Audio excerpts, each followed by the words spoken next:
துவக்கம். ஒரு காலத்தில் கைலாச பர்வதத்திலுள்ள சிவபெருமான் மற்றும் பார்வதியம்மனின் இல்லத்தில் ஒரு அதிசயமான நிகழ்வு நடந்தது. அம்மன் தனியாக இருந்தபோது சிவபெருமான் தவமாக சென்றிருந்தார். அப்போதுதான் விநாயகர் பிறந்தார். விநாயகரின் உருவாக்கம். ஒருநாள் பார்வதியம்மன் குளிக்கப் போகும்போது தனக்காக ஒரு காவல் காப்பாளரை உருவாக்க விரும்பினார். தன் உடலில் சேர்ந்த சாந்தனத்தை எடுத்து ஒரு சிறுவனின் உருவம் செய்தார்.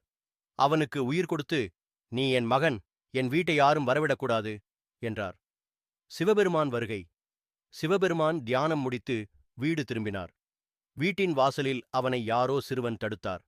"அம்மா குளிக்கிறார், யாரையும் விடக்கூடாது என்று சொன்னார்" என்றான் சிறுவன். சிவபெருமான் கோபமடைந்தார். "இவன் யார்? என் வீட்டுக்குள் நுழைய விடவில்லை" எனத் தனது கண்களால் தீயை உமிழ்ந்தார். போராட்டம் நடந்தது. தேவர்களும் வந்தனர்.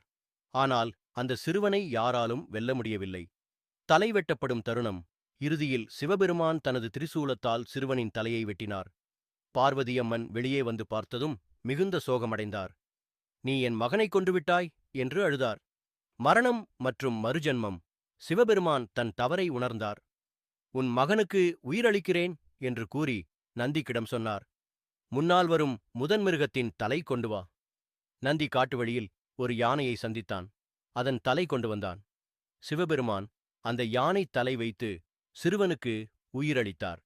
விநாயகர் எனும் பெயர் அந்த நாள் முதல் அவனுக்கு விநாயகர், கணபதி, விக்னேஸ்வரர் என்று பெயர் வந்தது. அனைத்து தெய்வங்களும் இவரை முதலில் வணங்க வேண்டும் என்ற தீர்மானம் எடுக்கப்பட்டது. அதனால்தான் விநாயகரை வழிபடாமல் எந்த காரியமும் தொடங்க முடியாது. முடிவு. இந்த கதையின் மூலம் நாம் தெரிந்து கொள்வது, கடமையை உணர்ந்து செய்பவரை சக்தி யாரும் தடுக்க முடியாது. விநாயகர் இன்று அனைத்து இடங்களிலும் அருள் வழிபடப்படும் தெய்வமாக விளங்குகிறார்.